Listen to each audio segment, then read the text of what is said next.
Hello everyone, this is Deepak Tiwari और ये अपने संविधान का भाग 16 है और इसमें है कुछ वर्गों के लिए उपबंध यानी कि प्रोविज़न।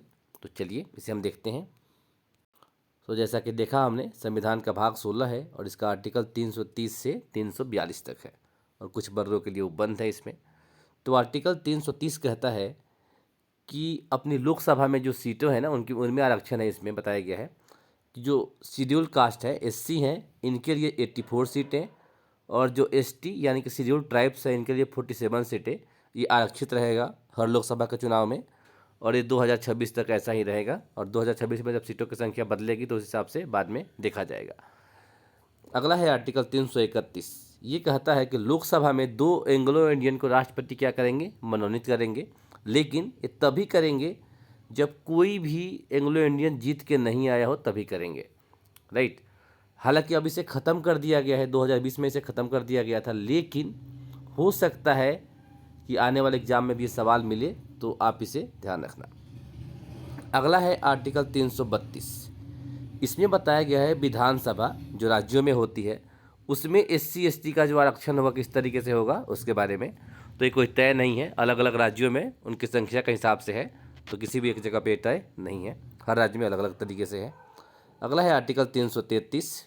इसमें बताया गया है कि एक एंग्लो इंडियन को राज्यों में, सब राज्यों में नहीं है, हर राज्य में नहीं है, कुछ एक राज्यों में है जहाँ पे एंग्लो इंडियन होते थे। अब बिहार में कोई एंग्लो इंडियन नहीं होता था, वहाँ पे ऐसा कुछ नहीं होता था। ठीक है, एंग्लो इंडियन, ठीक है, को राष्ट्रपति, सॉरी माफ करना, राष्ट्रपति नहीं, राज्यपाल, गवर्नर, राज्यपाल क्या करेंगे, मनोनीत करेंगे, एक को बुला लेंगे और कोई जीत के नहीं आया है तो। ठीक है, तो एक एंग्लो इंडियन को विधानसभा में गवर्नर जो है मनोनीत कर सकते हैं, इसके बारे में बताया गया आर्टिकल 333 में। अगला है आर्टिकल 334। कुछ स्थानों पर आरक्षण के बारे में बात की गई है।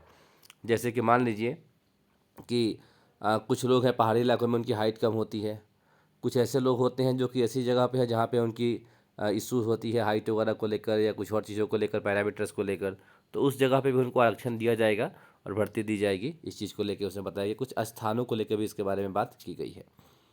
अगला है आर्टिकल 335। इसमें कहा गया कि नौकरी में आरक्षण जो दिया जाएगा लोगों को अलग अलग तरीके से, इसके आरक्षण के बारे में बताया गया है। और आर्टिकल 336 में बताया गया है कि प्रमोशन में आरक्षण किस तरीके से दी जाएगा, इसके बारे में आर्टिकल 336 में बताया गया है। अगला है 338। 337 हालांकि नहीं है, मिटा दिया गया है। 338 है कि एससी आयोग और 338 से क है एसटी आयोग।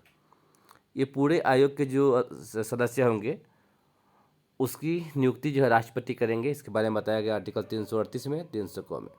और 338 क में एससी आयोग और एसटी आयोग, राइट, ये दोनों आयोग ही काफ़ी पावरफुल होते हैं। अगला है 339 में बताया गया है कि एससी एसटी जो है भारत में, इनका जो प्रशासन है और कल्याण है, ये करने का कर्तव्य जो है, जो किसे बोलते हैं रिस्पॉन्सिबिलिटी, ये है सेंट्रल गवर्नमेंट की, केंद्र सरकार का ये दायित्व होगा, रिस्पॉन्सिबिलिटी होगी, कर्तव्य होगा कि वो एससी एसटी जो है भारत में, उनके प्रशासन और उनके कल्याण के लिए काम करे, कदम उठाए। और आर्टिकल 340 में ओबीसी के बारे में बताया गया है, अदर बैकवर्ड सेक्शन। तो इसके बारे में देखते हैं। देखिए, एक समिति थी जिसका नाम था काका केलकर समिति। तो इतना आपको ध्यान रखना है कि काका केलकर समिति ओबीसी को लेकर था। दूसरा है मंडल समिति, मंडल आयोग। इसको 1977-78 में गठन किया गया था। उसने रिपोर्ट दिया था 1980 में और अपनी रिपोर्ट में कहा था कि रिजर्वेशन कर देना चाहिए 27%, यहाँ पे 27 होगा, 27% रिजर्वेशन देना चाहिए इनको। और इसको लागू कर दिया था वीपी सिंह ने, विश्वनाथ प्रताप सिंह ने। और हालांकि ये ऐसे प्रधानमंत्री थे विश्वनाथ प्रताप सिंह जो कि अपना बहुमत साबित नहीं कर सके थे, और इन्होंने ओबीसी का आरक्षण दे दिया 27% जाते जाते।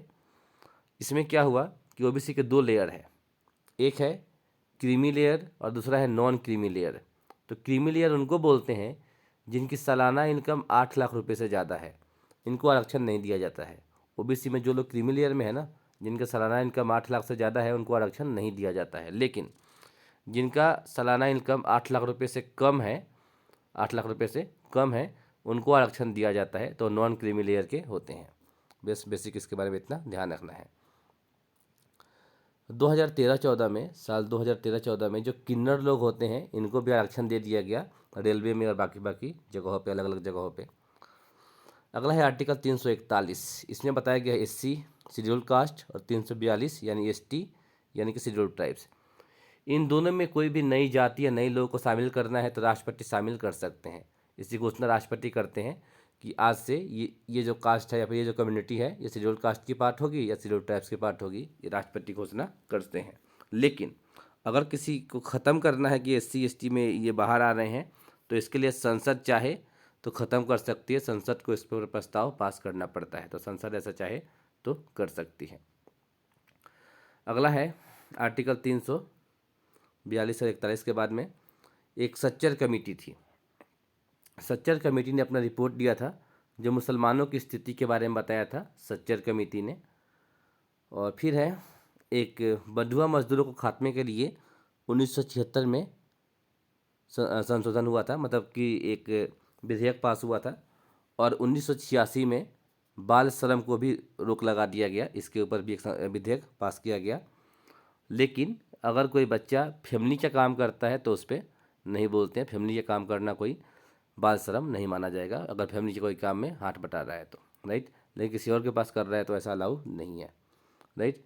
देखिए 14 साल से कम बच्चा है उसके लिए था, तो यहाँ पे इसके बारे में हो गया। तो ये वीडियो यहाँ ख़त्म करते हैं, मिलते हैं नेक्स्ट वीडियो में। Till there bye bye and take care.